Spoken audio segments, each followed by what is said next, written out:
안녕하십니까. 행복한 안식일입니다. 네. 어제 저녁 예배를 마치고 제가 주차장에서 만난 한 분께서 저에게 물으셨습니다. 아직도 안 갔냐고? 기뻐하십시오. 오랫동안 기다리셨습니다. 오늘이 바로 그날입니다. 오늘 찬양대 특창 매번 그랬지만 그동안 너무나 감사했습니다. 그리고 많이 그리울 겁니다. 계속해서 여러분들의 재능을 통하여서 하나님께 영광 돌리시게 되기를 간절히 기도드리겠습니다. 오늘 제가 드릴 말씀의 제목은 은혜입니다. 은혜. 말씀하기에 앞서서 은혜 갚는 법이라고 하는 한 이야기를 소개를 해드리겠습니다. 어느 장로님이 친한 한 친구 사장님을 교회로 인도를 했습니다. 오랜 기도 끝에 드디어 그 사장 친구가 와이셔츠에는 그대로 담배를 꽂고 교회로 온 겁니다. 그래도 와준 게 너무나 고마워서 그 친구를 되도록 앞자리에 앉히고 장로님은 바로 뒤에서 눈물로 기도를 하고 있었습니다. 제발 은혜를 받게 해달라고, 제발 감동받게 해달라고 기도를 하고 있었습니다. 그리고 설교는 시작됐습니다. 그런데 정말 기도처럼 이 사장 친구는 그 말씀에 감동을 받고 담배를 꺼내서 바지 뒷주머니에 넣고 손수건을 꺼내 훌쩍거리면서 많은 은혜를 체험했습니다. 예배가 끝나고 사람들은 다 돌아갔는데 그 사장 친구는 일어날 생각을 하지 않았습니다. 그래서 장로님 옆에 가서 이제 가야지, 왜 안 일어나? 라고 물었습니다. 그러자 이 사장은 내가 은혜를 받았는데 어떻게 그냥 가나? 라고 얘기를 하는 겁니다. 그래서 장로님 물었습니다. 그래? 그럼 어쩌려고? 친구가 말했습니다. 은혜를 갚아야지. 그래서 장로님 물었습니다. 어떻게 갚을 건데? 그러자 사장 친구가 물었습니다. 이 교회 목사님이 총 몇 분이나 계시나? 그러자 장로님이 말했습니다. 전도사님까지 다 한 7분 되는데 왜? 그러자 이 사장 친구가 말했습니다. 다 모이시라고 그래. 아니, 다 모이시라고 해서 어쩌려고? 사장이 또 말했습니다. 은혜를 갚아야 할 거 아니야? 그래서 장로님이 말했습니다. 아니, 은혜를 어떻게 갚을 건데 목사님들을 다 모이라고 그래? 그러자 이 사장님이 이렇게 말했습니다. 네, 오늘 한 잔 쏜다. 네. 이따 저녁에 이 사장님이 쏜다고 한 것 말고 교회에서 저녁을 쏘신다고 들었습니다. 감사합니다. 여러분 주신 사랑과 은혜 제가 잊지 않겠습니다. 지난 4년을 회상하면서 여러 마음의 생각들이 교차를 했습니다. 여러분들이 생각하시는 것보다 목사가 할 수 있는 일은 그렇게 많지 않습니다. 제가 할 수 있는 일 중에 제가 최선을 다할 수 있는 일, 그 중에 하나는 바로 이 단에서 말씀을 증거하는 일이었습니다.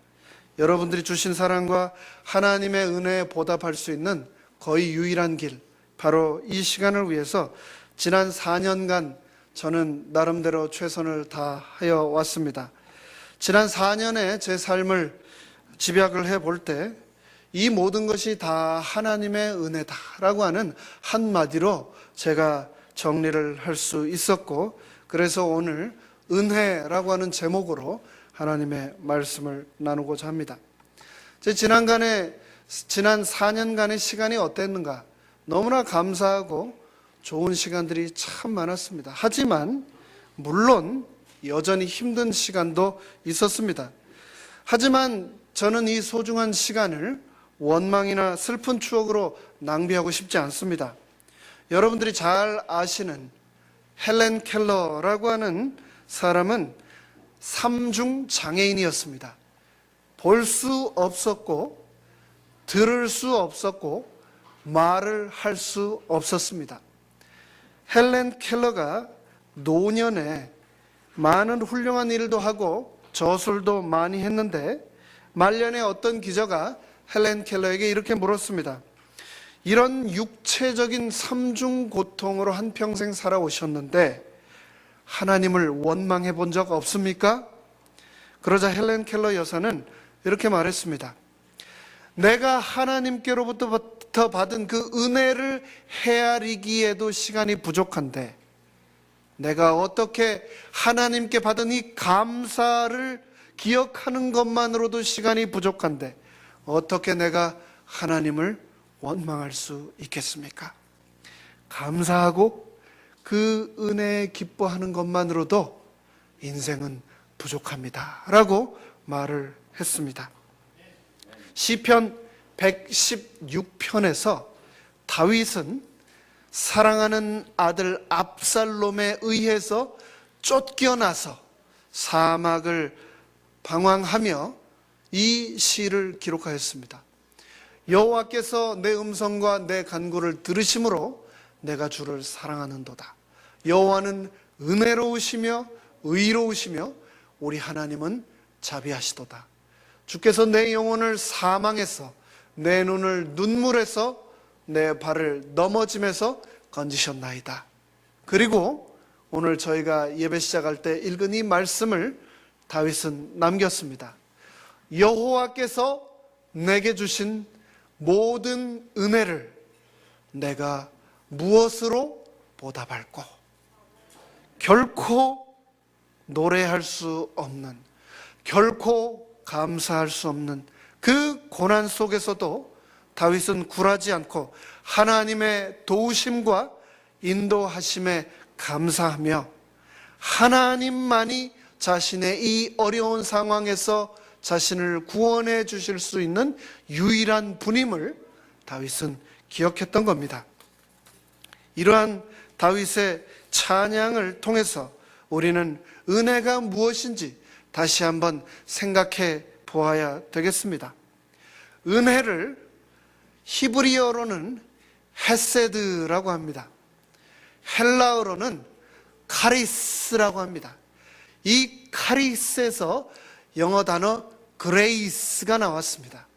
이 모든 말들은 다 한국말로 은혜입니다. 은혜, 그것은 인간을 향한 무조건적인 하나님의 사랑을 가장 잘 표현한 단어입니다. 받을 자격이 없는 자들에게 값없이 베풀어지는 가장 고귀하고 값진 선물, 그것이 바로 은혜입니다. 기독교인들이 가장 사랑하는 단어, 그것이 바로 은혜입니다. 그리고 그것 없이는 단 하루도 살아갈 수 없는 것, 오늘을 내가 살아가는 이유, 그것이 바로 은혜입니다.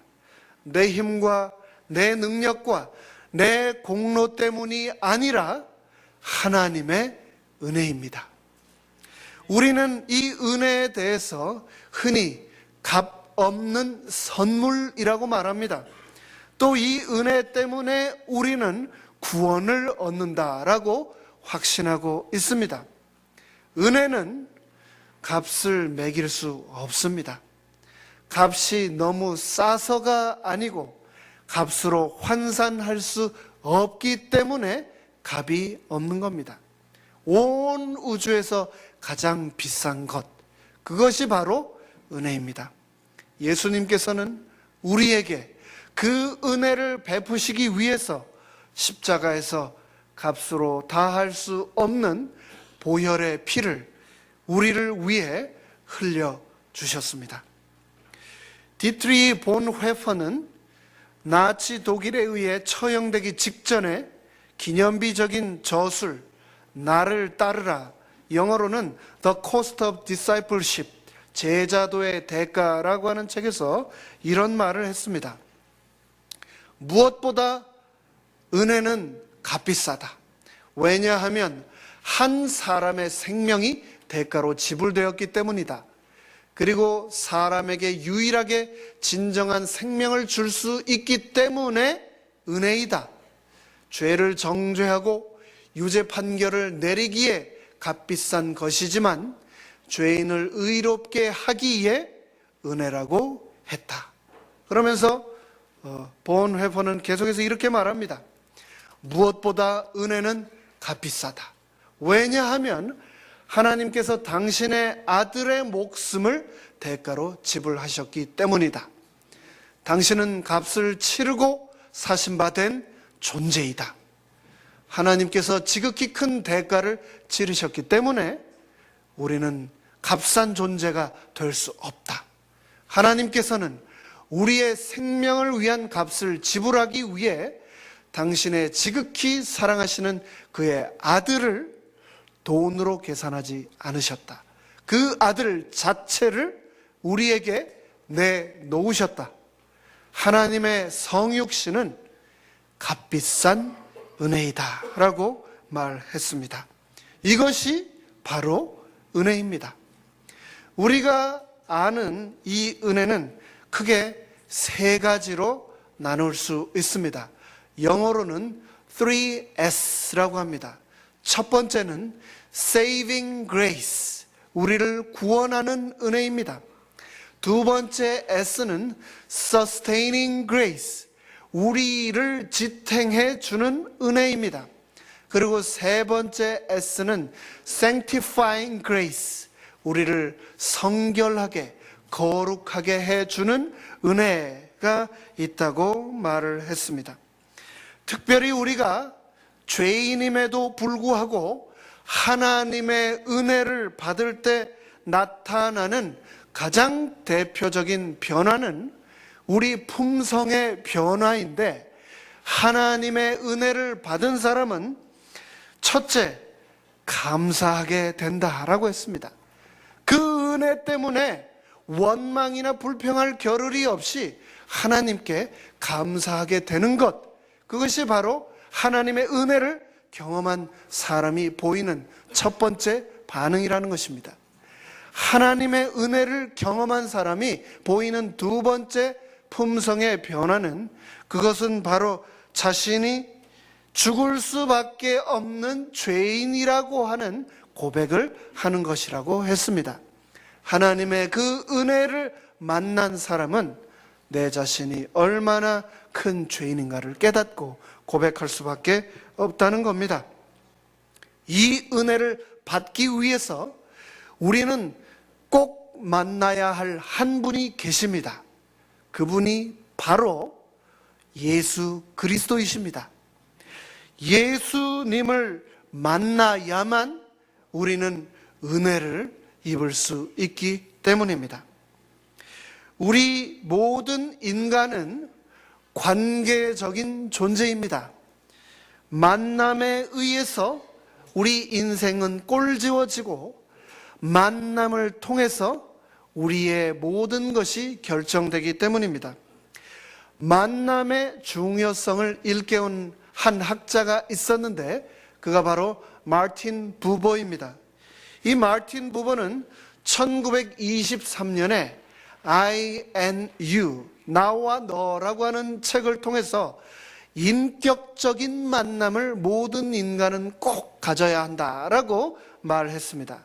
그는 말하기를, 우리 모두는 인간 소외 현상의 심각한 위기에서 신음을 하고 있고, 그렇기 때문에 우리는 꼭 인격적인 만남을 가져야 하며, 이 만남에는 기쁨이 있어야 한다라고 말했습니다.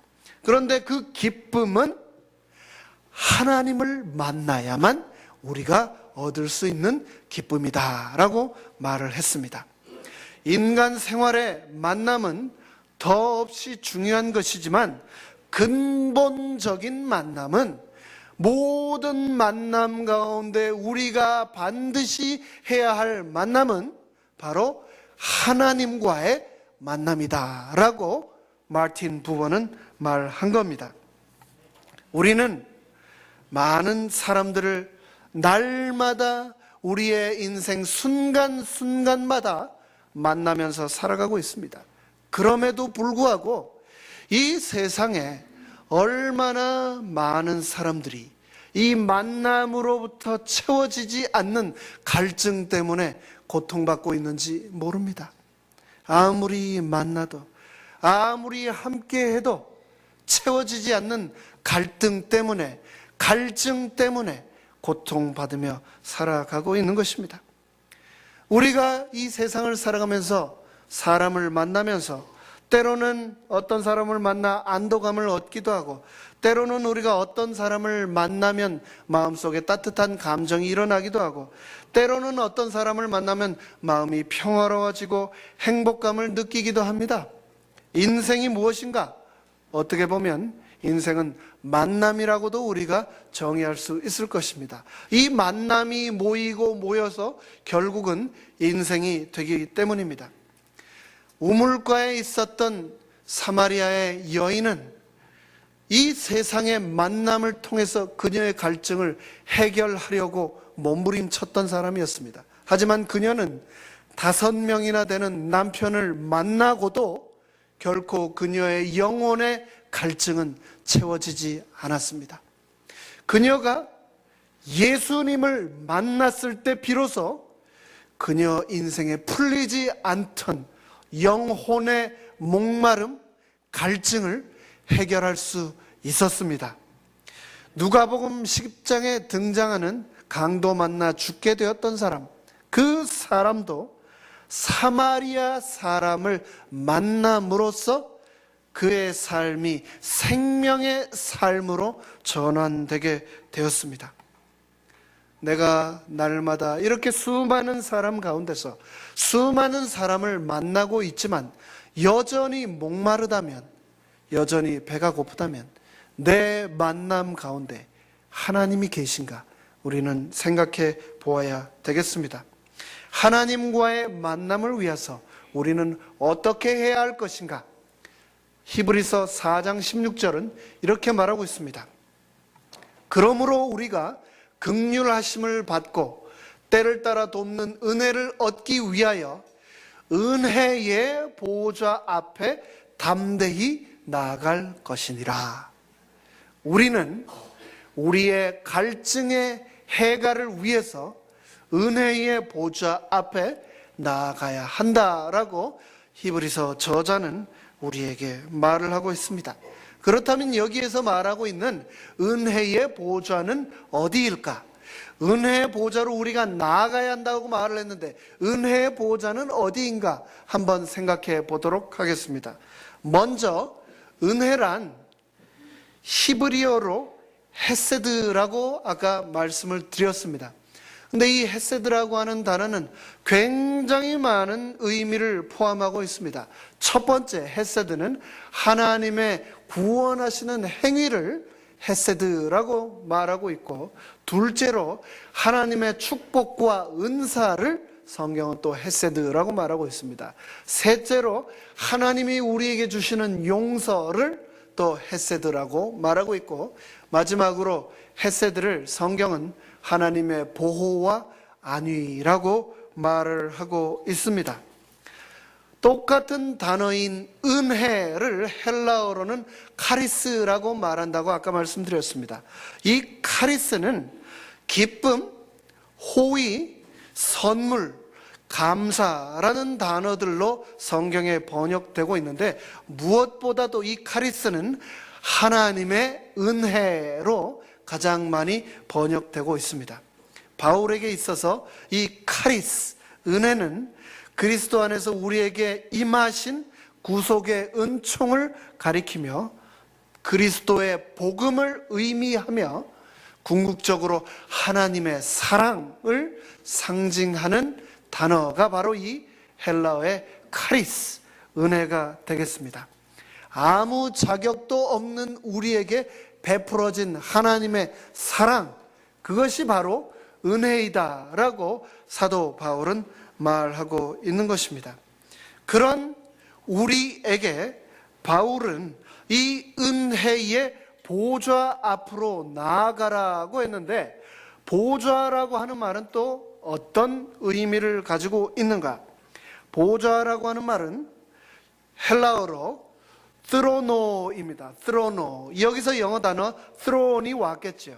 이 보좌라고 하는 말은 그냥 보좌가 아니고 왕의 보좌, 하나님의 보좌, 그리스도의 보좌, 결국은 은혜의 보좌를 이 히브리서에서는 말을 하고 있는데, 이 보좌는 바로 생명이 있는 축복의 자리이다라고 말을 하고 있습니다.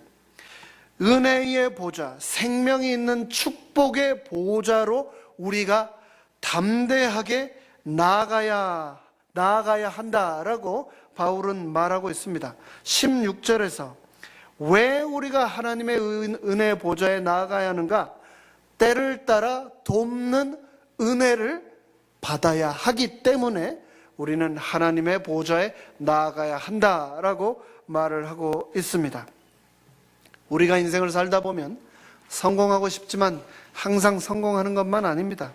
우리가 항상 기쁘게 살고 싶지만 항상 기쁘게 살 수 있는 것만은 아닙니다. 희망 가득 차 살고 싶지만 때로는 절망에 빠지는 것이 우리 인생입니다. 건강하게 살고 싶지만 병약해지는 것이 우리 인생입니다. 바로 그러할 때 우리가 나아가야 할 곳이 어디라고요? 하나님의 은혜의 보좌라고 바울은 말을 하고 있는 겁니다. 하나님의 보좌로 담대히 나아가라 라고 바울이 말하고 있는데, 담대히 나간다고 하는 것은 무슨 말인가?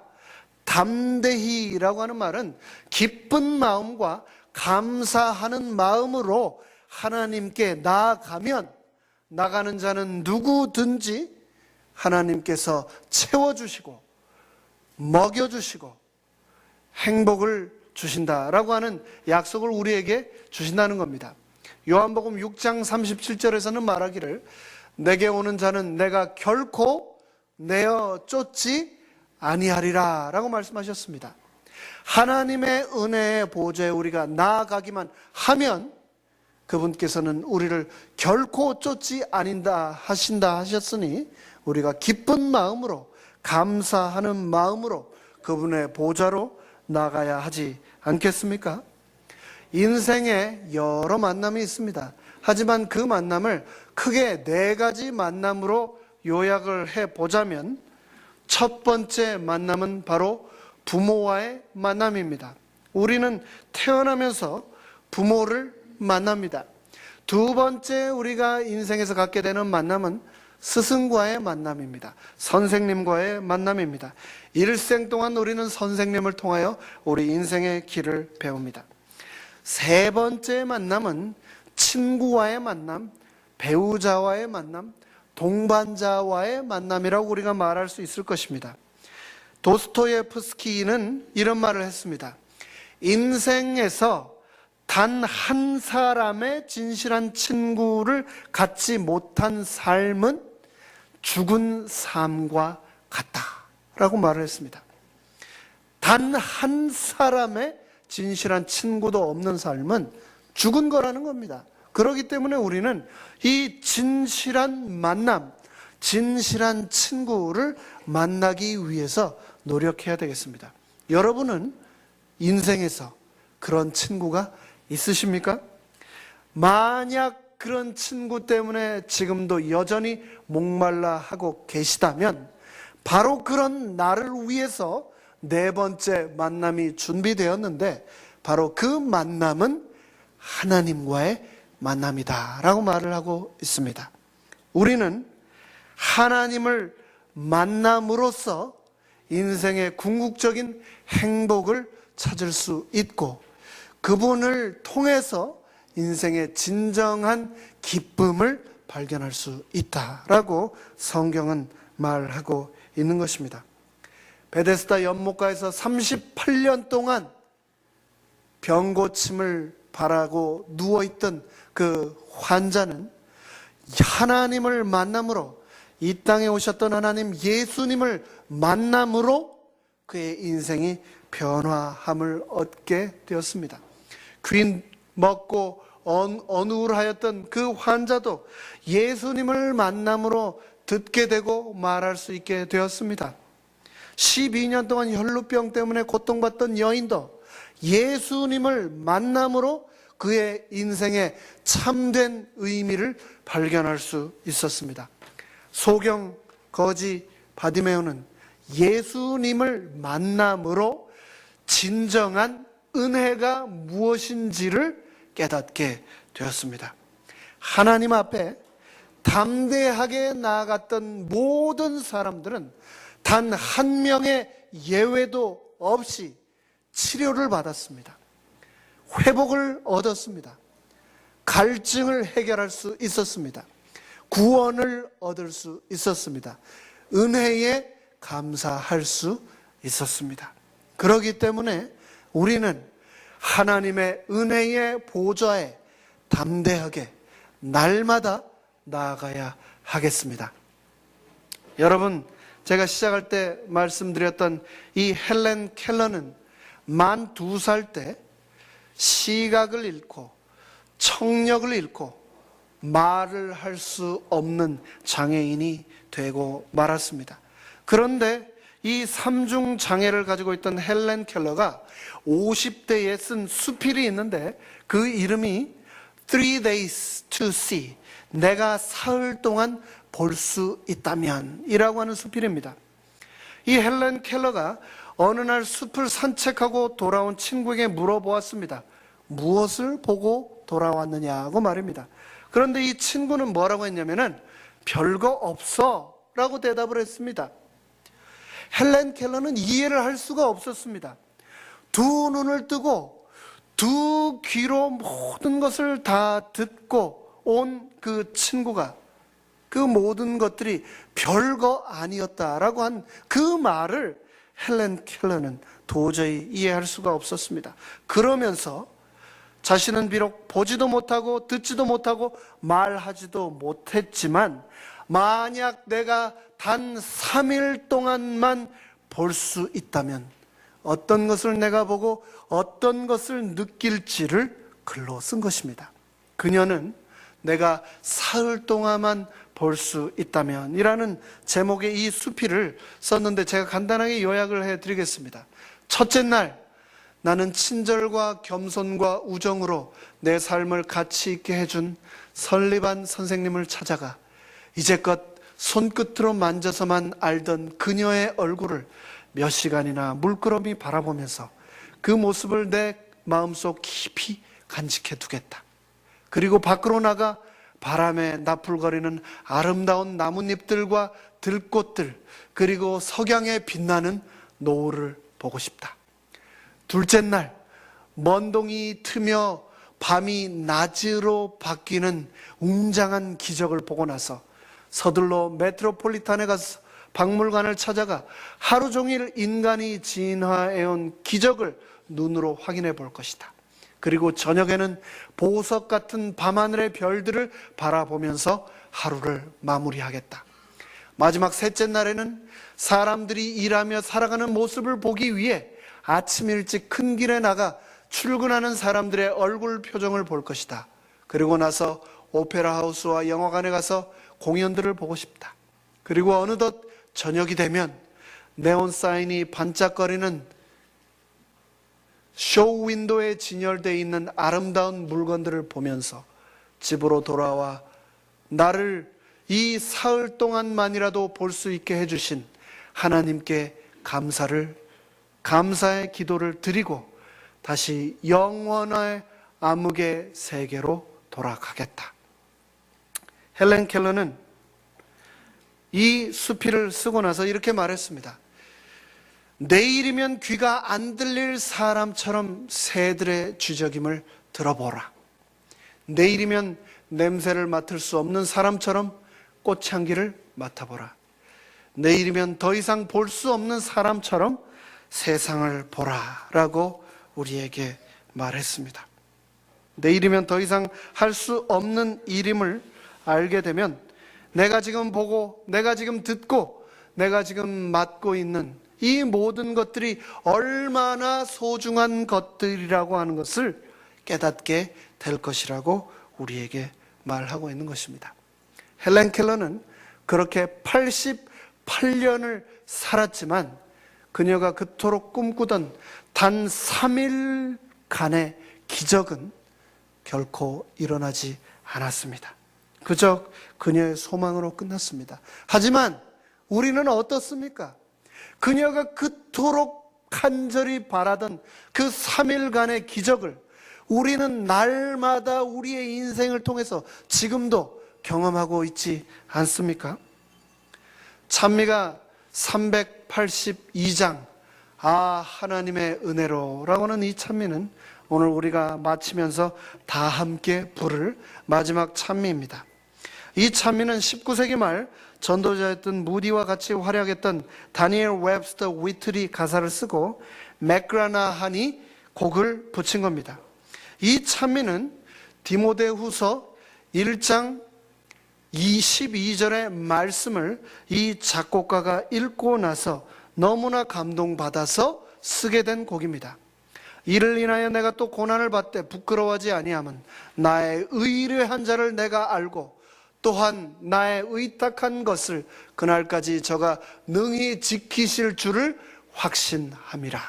그가 나를 마지막 날까지 지키실 줄을, 그 은혜를 내가 확신함이라 라고 하면서 하나님의 은혜로 이 쓸데없는 자 왜 구속하여 주는지 난 알 수 없도다 라고 시를 쓰게 된 것입니다.